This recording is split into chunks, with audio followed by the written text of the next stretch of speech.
విజయవాడలో ఇప్పుడు ఉగ్ర లింకులు బయటపడ్డాయి. ముగ్గురిని అరెస్ట్ చేశారు. వీళ్ళు సోషల్ మీడియాలో పోస్టులు అంటున్నారు. విజయవాడ ఉగ్ర లింకులు ఇప్పుడు గాదు.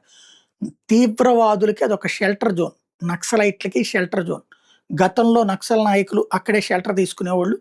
వాళ్ళు అప్పట్లో గిరిపురం దగ్గరన అరెస్టులు చేసిన సందర్భాలున్నాయి.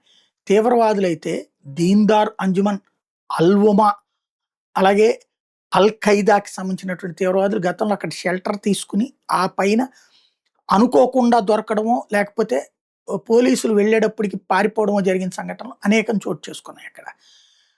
దీన్‌దార్ అంజుమన్ అయితే విజయవాడలో ఆఫీసు నడుపుతూ నూజివీడులో ఏకంగా టైమర్ బాంబుల్నే తయారు చేసినటువంటిది ఉంది. అక్కడేంటంటే కొంతమంది మత మూర్ఖులున్నారు. ఈ మత మూర్ఖులు ఎవరు చెప్పేది అంగీకరించరు. భారతదేశాన్ని ద్వేషిస్తారు, హిందువుల్ని ద్వేషిస్తారు, దూషిస్తుంటారు, మత పిచ్చతో రగిలిపోతుంటారు. వీళ్ళకి మత పిచ్చ ఉన్న నాయకులు కొంతమంది సహకరిస్తూ ఉంటారు. పోలీసులు భయపడతా ఉంటారు. దాన్ని క్యాష్ చేసుకుంటుంటారు.